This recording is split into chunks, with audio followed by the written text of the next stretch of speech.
News স্টুডিওতে আপনাদেরকে স্বাগত। আমি রিক, দেখে নিচ্ছি এই মুহূর্তের বিশেষ কিছু খবর। মঙ্গলবার লোকসভায় হট্টগোলের জেরে ফের সাসপেন্ড হলেন ৪৯ জন বিরোধী সাংসদ। এই নিয়ে শীতকালীন অধিবেশনে মোট ১৪১ জন সাংসদ সাসপেন্ড হলেন। কার্যত বিরোধী শূন্য হয়ে গেল সংসদ। আমরা দেখে নেব সেই প্রতিবেদন।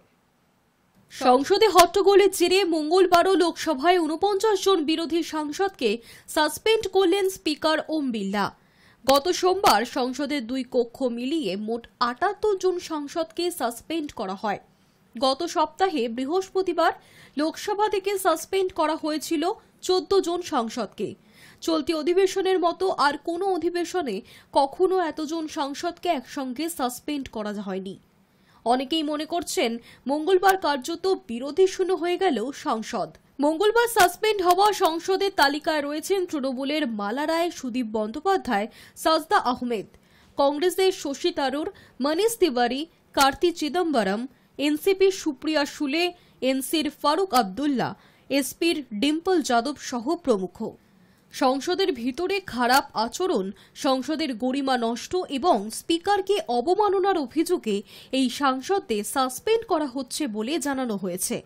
সাসপেন্ড করার প্রস্তাবটি লোকসভায় পেশ করেন কেন্দ্রীয় মন্ত্রী Arjun Ram Meghwal. And presumably they'll do something similar in the Rajya Sabha. I think at this point we have to really start, unfortunately, writing the obituaries for parliamentary democracy in India. The basic principle of parliamentary accountability has been violated by the Home Minister not coming to the House to talk about what he's been telling the media outside, and secondly to initiate a discussion, which would have been the right thing to do, neither of which has happened. Then when opposition protested that, demanding it, they were suspended. See, in a single word I can say that it is nothing but an anarchy being played inside the parliament. Anarchy being played inside the parliament. They don't have even an iota of faith upon the parliamentary system in our country. So that is why it is nothing but an anarchy. कभी आपने democratic history में India की ये भी नहीं तो देखा होगा कि इतने सांसदों का निलंबन एक साथ हो। एक हुए, दो हुए, चार हुए या 6 हुए, मुझे तो नहीं ख्याल आता कि इससे भी ज्यादा हुए होंगे। इतने करीब करीब सैकड़ों सांसदों का निलंबन ये दिखाता है कि सत्ताधारी पार्टी बहुत एरोगेंट हो गई है। Suspended. Parliament has been totally delegitimized. This is to lay the framework of passing the most draconian laws in Parliament, which will turn this country into a police state. देखिए, बड़ा अजीब है कि सभापति जी कहते हैं कि आपने संसद की मर्यादा भंग करी, इसलिए आपको सस्पेंड किया जा रहा है। ये कौन सी परिभाषा में सरकार से सवाल पूछना संसद की मर्यादा भंग होती है? संसद की मर्यादा जब संसद में गालियां दी जाती हैं तब संसद की मर्यादा भंग नहीं हुई। उस सांसद को आज तक न सस्पेंड किया गया, न कोई कार्रवाई की गई। लेकिन जब बीजेपी के सांसद के पास पर संसद पे हमला करने वालों को लाया जाता है, उस सांसद के खिलाफ कोई कार्रवाई नहीं, कोई होम मिनिस्टर, प्रधानमंत्री का कोई बयान नहीं। लेकिन सरकार से सवाल पूछना, संसद की मर्यादा भंग करना कब से हो गया, ये समझ में नहीं आता। গত বুধবার লোকসভায় রং বোমা হানার ঘটনার পর থেকেই সংসদ ভবনের নিরাপত্তা নিয়ে প্রশ্ন তুলে অধিবেশনে সরব হয়েছিলেন বিরোধীরা। গত সপ্তাহের পর সোমবারও স্বরাষ্ট্রমন্ত্রী অমিত শাহের বিবৃতির দাবিতে স্লোগান তোলেন তারা। মঙ্গলবারও তার ব্যতিক্রম হয়নি। মঙ্গলবার দুপুর পর্যন্ত মোট ১৪১ জন সাংসদ সাসপেন্ড হয়েছেন। শুক্রবার পর্যন্ত সংসদের শীতকালীন অধিবেশন চলার কথা রয়েছে। তার আগে কার্যত বিরোধী শূন্য হয়ে গেল সংসদের দুই কক্ষই। ব্যুরো রিপোর্ট, হাই নিউজ নেটওয়ার্ক। ফের কেজরিওয়ালকে তলব ইডির। আবগারি দুর্নীতি মামলাতেই দিল্লির মুখ্যমন্ত্রী অরবিন্দ কেজরিওয়ালকে তলব করেছে ইডি। 21শে ডিসেম্বর তাকে ইডি সদর দপ্তরে হাজিরা দেওয়ার নির্দেশ দেওয়া হয়েছে। এই নিয়ে দ্বিতীয়বার দিল্লির মুখ্যমন্ত্রীকে তলব করল কেন্দ্রীয় তদন্তকারী সংস্থা।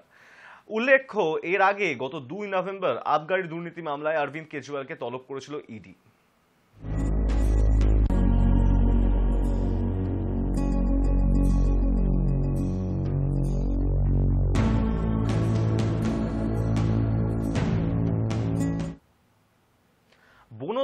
অনুষ্ঠানের আমন্ত্রণপত্রে নাম নেই দপ্তরের মন্ত্রী জ্যোতিপ্রিয় মল্লিকের। আগামী শুক্রবার পশ্চিমবঙ্গের বিধানসভায় শুরু হচ্ছে 3 দিনের বন মহোৎসব। সম্প্রতি সেই অনুষ্ঠানের আমন্ত্রণপত্র বিলি করার কাজ শুরু হয়েছে। অনুষ্ঠানের উদ্বোধন করবেন স্পিকার বিমান বন্দ্যোপাধ্যায়। আমন্ত্রণপত্রে অতিথি হিসেবে নাম রয়েছে ডেপুটি স্পিকার আশিস বন্দ্যোপাধ্যায়, পরিষদীয় মন্ত্রী শোভনদেব চট্টোপাধ্যায়, বিরোধী দলনেতা শুভেন্দু অধিকারী, বন দপ্তরের প্রতিমন্ত্রী বীরবাহা হাঁসদা, বিধানসভার শাসক দলের মুখ্য সচেতক নির্মল ঘোষ, উপমুখ্যমন্ত্রী সচেতক তাপস রায় এবং বিজেপির পরিষদীয় দলের মুখ্য সচেতক মনোজ টিগ্গার। কিন্তু সেই আমন্ত্রিতদের তালিকায় নাম নেই জ্যোতিপ্রিয় মল্লিকের, এবং তার নাম না থাকাটাকেই প্রত্যাশিত বলছেন এই রাজ্যের প্রশাসনিক মহলের একাংশ।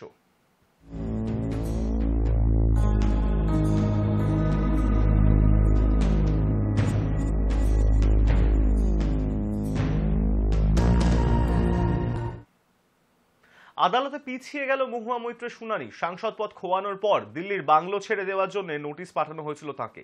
সেই নোটিশকে চ্যালেঞ্জ জানিয়ে দিল্লির হাইকোর্টের দ্বারস্থ হন তৃণমূল নেত্রী, কিন্তু আদালত এখনই এই মামলা শুনানিতে রাজি নয়। দিল্লি হাইকোর্ট জানিয়েছে মহুয়ারকে দায়ের করা মামলা শুনানি সম্ভব নয়। সুপ্রিম কোর্টে তার বহিষ্কার মামলা শুনানি না হওয়া পর্যন্ত এই মামলাটি শুনানি পিছিয়ে দিল দিল্লি হাইকোর্ট। জানা গিয়েছে আগামী 4 জানুয়ারি দিল্লি হাইকোর্ট মহুয়া মৈত্রের আবেদনের শুনানি হবে।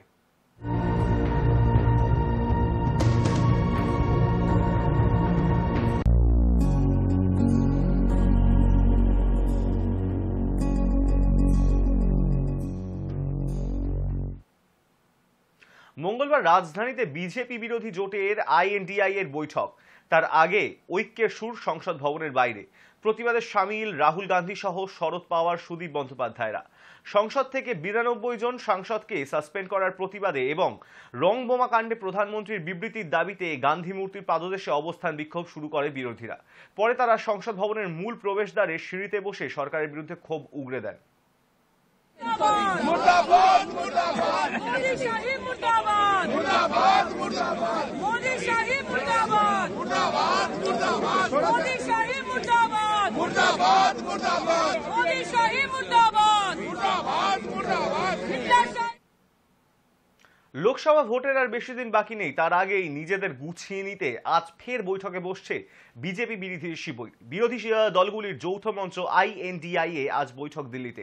রাজধানীর এই কৌশলী বৈঠকে আসন সমঝোতা নিয়ে আলোচনা হতে পারে, সঙ্গে যৌথ সভা সমাবেশের ব্লু প্রিন্টও আজই ঠিক করে নেওয়া হতে পারে বলে খবর। কাল প্রধানমন্ত্রী নরেন্দ্র মোদীর সঙ্গে বৈঠক রয়েছে পশ্চিমবঙ্গের মুখ্যমন্ত্রী মমতা বন্দ্যোপাধ্যায়। থাকবেন তৃণমূলের 10 জন সাংসদ।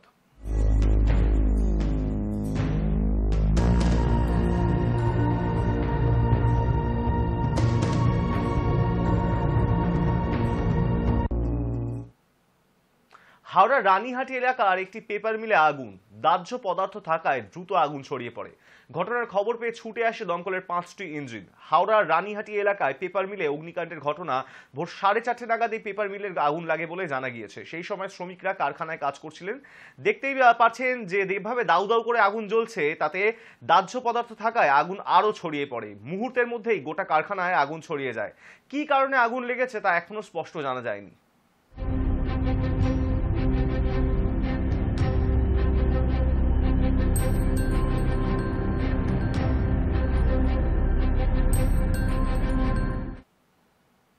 সীমান্তে যাত্রীবাহী বাস নয়নজলিতে, জখম 20 জন। বাস যাত্রী বসিরহাটের স্বরূপনগর থানার সারফুল নির্মাণ গ্রাম পঞ্চায়েতের নারকেলতলার ঘটনা। মঙ্গলবার 9টা নাগাদ স্বরূপনগর তরুণীপুর বাস বসিরহাট রোডের DN38 যাত্রী বোঝাই বাস বসিরহাটের দিকে আসছিল। সেই সময় নিয়ন্ত্রণ হারিয়ে রাস্তার পাশে নয়নজলিতে পড়ে যায় বাস। স্থানীয় বাসিন্দারাই প্রথমে উদ্ধার কাজে হাত লাগায়। হাসপাতালে ভর্তি করানো হয় আহত ব্যক্তিদের। এদের মধ্যে বেশ কয়েকজনের অবস্থা আশঙ্কাজনক বলে জানা গিয়েছে। স্বরূপনগর থানার পুলিশ নয়নজলি থেকে যাত্রীবাহী বাসটিকে তোলার চেষ্টা করছে।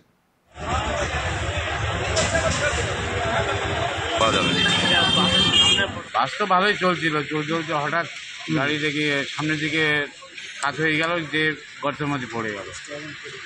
এখন বাসের কি হয়েছে সেটা বলতে পারছি। তো কতজন ছিল বাসে? 70-80 জন ছিল। সবাই কি মানে কতজন এই মুহূর্তে আহত কতজন? এটা তো আমি বলতে পারছি না ঠিক, আমি তো ট্রেন নিয়ে আমি চলে এসেছি। ধীরে হলেও দেশে বাড়ছে কোভিড সংক্রমণ। দেশের প্রথম করোনা ভাইরাসের উপপ্রজাতি JN1A আক্রান্তের হদিশ মিলেছে। তারপরেই সজাগ কেন্দ্র।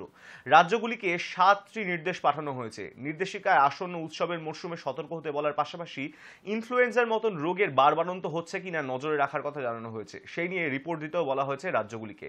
নির্দেশিকায় আরও জানানো হয়েছে, কোভিড-19 নিয়ে পর্যবেক্ষণের ক্ষেত্রে কেন্দ্রীয় স্বাস্থ্য মন্ত্রক যে নির্দেশিকা পাঠিয়েছিল তা মেনে চলতে হবে। ইনফ্লুয়েঞ্জা বা শ্বাসকষ্ট নিয়ে রোগীর স্বাস্থ্য কেন্দ্রগুলিতে আসছেন তাদের উপর নজর রাখতে হবে। এই নিয়ে জেলাভিত্তিক রিপোর্ট দিতে হবে। এর ফলে রোগের প্রাথমিক প্রবণতা ধরা পড়বে।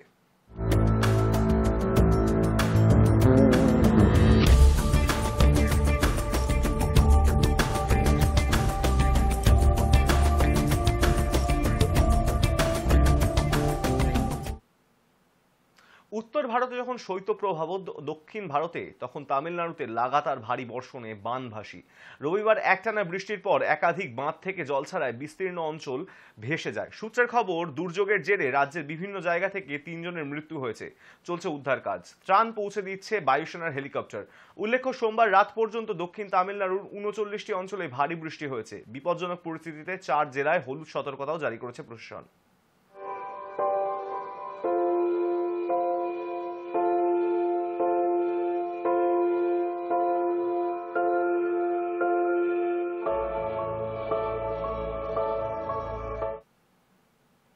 নিউজ টুডে এখন এই পর্যন্তই। দেখতে থাকুন হাই নিউজ, নির্ভীক নিরপেক্ষ।